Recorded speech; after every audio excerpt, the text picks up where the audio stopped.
जरा आप बताइए डिंडोरी की स्थिति फिलहाल में क्या है, यहाँ के मुद्दे क्या है, यहाँ की परेशानियां क्या है? सबसे बड़ा मुद्दा तो यहाँ बेरोजगारी है। यहाँ रोजगार के कोई साधन नहीं है। और दूसरा जो कृषि भूमि है पूरा असिंचित है। जो स्ट्रक्चर बने हैं लंबे समय से चूंकि कांग्रेस का ये गढ़ रहा है, तो कांग्रेस नहीं कर पाई क्या काम डिंडोरी के लिए? एक कांग्रेस के तो एमएलए हैं 15 साल से, लेकिन सरकार बीजेपी की है। तो इनका क्या सामंजस्य नहीं बन पा रहा है या क्या है, लेकिन क्षेत्र में काम नहीं हो रहा है। क्या लग रहा है आपको इस बार, बीजेपी या कांग्रेस? कांग्रेस। क्यों कांग्रेस क्यों? बीजेपी के चांसेस बहुत कम है। मैम बीजेपी आई क्योंकि मैं एक स्टूडेंट होने के नाते कह सकता हूँ कि जो भाजपा की सरकार ने, जो हमारे मामा हैं मुख्यमंत्री, उन्होंने जो युवाओं के लिए किया है, सीखो कमाओ योजनाएं जैसी, और मैं कहना चाहूँगा इस भारत 24 के माध्यम से कि 15 महीने की सरकार जो कांग्रेस की आई थी मध्य प्रदेश में, उसमें उन्होंने क्या किया था, एक विद्यार्थी जो 12वीं और 10वीं में टॉप करता है उसको जो उसकी इनामी राशि होती है जिससे वो मोटिवेट होकर आगे की शिक्षा अच्छी से कर सके, उसकी जो इनामी राशि थी उसको भी बंद कर दिया। पर हमारे जो मामा है, भाजपा के सरकार है, जो मध्य प्रदेश के युवाओं के लिए जो टॉप करते हैं उनको बाकायदा स्कूटी मिलती है, जो उनका जो चलता है कि इनको इनामी राशि दी जाएगी। आपको क्या लगता है इस बार जनता का क्या मूड है इस बार? जनता का मूड है भारतीय जनता पार्टी को जनता वोट देगी और निश्चित ही मध्य प्रदेश में भारतीय जनता पार्टी की सरकार बनेगी। और रहा सवाल विपक्ष के पास तो कोई मुद्दे नहीं रहेगा। पहले मुद्दे रहते थे क्या? मुद्दे रहते थे रोटी, कपड़ा और मकान। मध्य प्रदेश में जब से भारतीय जनता पार्टी की सरकार बनी है ये सारे मुद्दे ही खत्म कर दिए हैं। बिल्कुल इस बार जो है जनता परिवर्तन के मूड में है, क्योंकि ये दोनों पार्टियां चोर चोर मौसेरे भाई हैं। डिंडोरी का किसी प्रकार के विकास नहीं हुआ है। आप नर्मदा जी की बात करेंगे ना, तो अभी 18 साल से हम देख रहे हैं यहाँ पर लगातार दर्जनों नालियाँ जो है गंदे पानी यहाँ नर्मदा जी में आके और मिल जाती है ना। और आज भी विकास नहीं हुआ है। कांग्रेस की बात करेंगे तो 15 साल से विधायक जी हैं, उनका तो आप देख लीजिए पूरा डिंडोरी जिला घूमकर। सांसद भी हैं, 15 साल से तो सांसद भी हैं यहाँ पे जिले पे, अपने जिले के सांसद। लेकिन मैम क्या है कि यहाँ पर प्रतीक्षालय और टैंकर के अलावा कोई विकास नहीं दिख रहा। अब क्या विकास होगा अगर अब मौका मिलता है तो? बिल्कुल, यदि हमारे पार्टी को मौका मिलता है तो हम सबसे पहले तो चुनाव जीतने के दूसरे दिन ही 24 घंटे के अंदर डिंडोरी को नशा मुक्त घोषित करेंगे। चुनाव के पहले वादे तो सब करते हैं, निभाना भूल जाते हैं फिर। हमारा वादा नहीं है, ना हमारा कोई वचन होता, हम सीधे संकल्प करते हैं, ऐसा संकल्प जिसमें किसी प्रकार का विकल्प नहीं होता। यहाँ स्वास्थ्य सेवा देखिए इतनी लाचार है। 300 बेड का कब का 5 साल पहले बोला गया रहा। कोरोना काल चल रहा था, हमारी स्वास्थ्य व्यवस्थाएं इतनी अच्छी थी कि 99% इधर के बहुत अच्छे स्वास्थ्य मुहैया उपलब्ध कराई गई थी। कोरोना काल में भी बहुत अच्छा इधर का इलाज हुआ था। और उस समय में माननीय हमारे केंद्रीय मंत्री फग्गन सिंह कुलस्ते जो इधर के सांसद हैं, उन्होंने इधर पे ऑक्सीजन प्लांट लगा है, सहपुरा एवं डिंडोरी दोनों विधानसभा पे दोनों। और इसके साथ साथ 50 ऑक्सीजन बेड का उन्होंने इधर पे राशि स्वीकृत करी थी, जो स्वीकृत हो गया और 50 बेड इधर लगे हुए हैं। और स्वास्थ्य की व्यवस्था पहले की अपेक्षा। जरा कुछ और लोगों से जान लेते हैं, क्या लग रहा है आपको इस बार किस तरफ हवा बह रही है चुनाव की? रुद्रेश प्रस्ते के साइड निर्दलीय, ये हमारा सोच है और विधायक बनना चाहिए, निर्दलीय ही विधायक बने। और आपकी क्या सोच है, जरा आप बताइए, आगे आइए, क्या सोच है आपकी? सबसे पहले तो मैं आपको ये बता देना चाहूँगा, सोच मेरी बहुत अच्छी है, पॉजिटिव सोच है। देखिए कोई भी नेता या कोई भी विधायक बने, लेकिन सबसे पहले मैं ये बताना चाहता हूँ कि मैं आम आदमी पार्टी का जिलाध्यक्ष हूँ और मैं सहपुरा विधानसभा से चुनाव लड़ रहा हूँ। शिक्षा, स्वास्थ्य, बिजली, पानी, जब तक ये बुनियादी सुविधा लोगों को नहीं मिलेगी तो मुश्किल है कि लोगों का विकास आगे हो सके। नर्मदा घाट में आज देख रहे हैं, आज के कचरा के यहाँ पर ढेर लगी हुई है चारों तरफ। यहाँ लोग पानी नहीं पी सकते माँ नर्मदा की।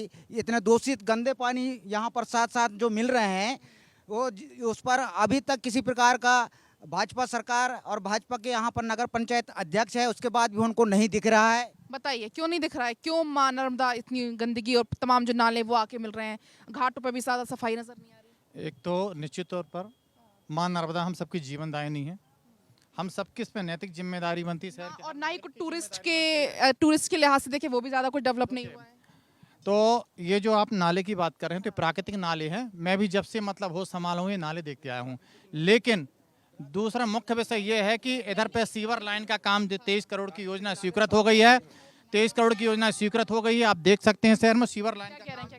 प्राकृतिक नाले नहीं है, ये भाजपा सरकार सरासर झूठ बोल रही है और उनके कार्यकर्ता झूठ बोल रहे हैं। ये जितने यहाँ पर मकान बने हैं, सीवर का पानी सीवर का पानी है, जो गंदी निकासी के पानी है वो आ रहे हैं। सीवर का पानी मिला, प्राकृतिक नाले में सीवर का पानी नहीं लगा, क्योंकि ऊपर जो लाइन कलेक्टेड के पीछे से जो लाइन आती है उधर पे लोग गंदे, क्योंकि इधर के नागरिक लोग फैला रहे हैं, लेकिन इधर सीवर लाइन स्वीकृत हो गई और लगभग 80% कार्य पूरा हो चुका है। अब घर के जो है नाली उस पर मिल रही है, शहर में दिख भी रहा है और ये जल्द कार्य पूर्ण हो जाएगा। भारतीय जनता पार्टी जो कहती है 10 साल से चल रहा है सीवर लाइन का काम, इनका ट्रीटमेंट प्लांट बनाने का था, वो भी ट्रीटमेंट प्लांट का जो भी वो सारे चीज खत्म कर, 10 साल से अभी तक लगातार बनी रहा है। अभी चुनाव के समय आया है, चुनाव के समय आया, मध्य प्रदेश सरकार अब ये कर रही है कि चुनाव के समय आचार संहिता चुनाव का समय के पास आया तभी विकास होने लगा क्या? नहीं, ये काम तो पहले से चल रहा है, सीवर लाइन का काम तो पहले से चल रहा है। कोई भी काम करने में थोड़ी सा टाइम लगता है, हम जो कहते हैं करके दिखाते हैं। हमने राम मंदिर की नींव रखी है भाई साहब, 22 जनवरी को। जी मैं आपके अभी राम मंदिर का जिक्र, अभी राम मंदिर की हम डिंडोरी की बात करी ना फिलहाल। एक तो यही दिक्कत है ना, बात कहीं की करो, आप लोग राम मंदिर राष्ट्रवाद पे पहुंच जाते हैं। रही सवाल डिंडोरी में सीवर लाइन आपको दिख रही है, डिंडोरी में सीवर लाइन दिख रहा है। नल जल के लिए ठगावा कर रहे हैं, बड़े बड़े टैंक बढ़ा दिए हैं, जल आज तक कुछ नहीं है। बस कोई भी काम तुरंत संभव नहीं। नल जल की बात करें तो 2024 तक बाकी नल जल का काम। चलिए, क्या लग रहा है आप किस बार जनता का क्या मूड है, आपका क्या मूड इस बार है डिंडोरी के लिए? डिंडोरी के लिए तो ये है मैडम, डिंडोरी में अभी 15-20 सालों से बीजेपी गवर्नमेंट रही है। 15 सालों से कांग्रेस के एमएलए, तो कांग्रेस की एमएलए है, पर क्या है अपने प्रदेश में बीजेपी की गवर्नमेंट होने के चक्कर में मैम यहाँ पर गवर्नमेंट सपोर्ट नहीं करती है। जो भी विकास कार्य होते हैं उसको गवर्नमेंट रोक दी जाती है। ये तो बहुत बड़ा इल्जाम लगा रहे हैं, कहाँ गए बीजेपी वाले हमारे? कह रहे हैं कि सरकार बीजेपी की है, यहाँ कांग्रेस तो सामंजस्य सही नहीं बैठ पा रहा, इस वजह से यहाँ का विकास नहीं हो पा रहा। इधर के जो वर्तमान के विधायक है वो निष्क्रिय हैं, कोई काम ही नहीं कर पाते। 15 महीने तो कहना है कि हमें ऊपर से सहयोग नहीं मिल रहा। ऊपर से क्या सहयोग नहीं मिल रहा बताएं? जब हम कोई भी विकास का काम करते हैं, अभी हमने इधर पे डिंडोरी की मैं बात करूं तो पहले 2 कॉलेज हुआ करते थे, आज 11 कॉलेज और 2 मॉडल कॉलेज हमने लाए। तब ये बता देते हैं कॉलेज में कॉलेज की बिल्डिंग होना, वहाँ पे बच्चों की पढ़ाई होना, उनको पढ़ाई होने के बाद वहाँ रोजगार होना, ये जरूरी है ना। मैं आपसे पुनः ये बात करना चाहता हूँ, बात करना चाहती हूँ, कोई भी चीज का इंफ्रास्ट्रक्चर तैयार होता है, बिल्डिंग तैयार होती है, संकाय आता है, फिर धीरे धीरे मैं लेक्चरर वहाँ नहीं होंगे, कैसे काम चले जी लेक्चरर जब तक नहीं होंगे? हैं लेक्चरर है पर्याप्त, कौन कहता है लेक्चरर नहीं है? कॉमर्स ग्रुप में केवल एक प्रोफेसर है जो 500 बच्चों को देख रहा है। ऐसे कैसे काम चलेगा? तभी फिर बच्चे पार्टी के शासन काल में वाकई में डिंडोरी को अपेक्षित रखा गया है। मैं आपको बताना चाहूँगा, डिंडोरी में कॉलेज की बिल्डिंग बनी हुई है, लेकिन यहाँ प्रोफेसर नहीं है। मैं आपको बताना चाहूँगा, यहाँ रिसर्च सेंटर नहीं है, यहाँ के बच्चों को उच्च शिक्षा नहीं मिली। मगर जन भागीदारी से रख सकते हैं शिक्षक, परंतु नहीं रखा जा रहा है। हमने आवेदन भी दिया, कलेक्टर साहब को दिया, प्रिंसिपल को दिया, परंतु कोई सुन ही नहीं रहा। फैकल्टी होती है वो तो रखा जा सकता है ना? बिल्कुल रखा जा रहा है, ये झूठा इल्जाम लगा रहे हैं। और दूसरी चीज, हमने विधि संकाय भी आया गया है।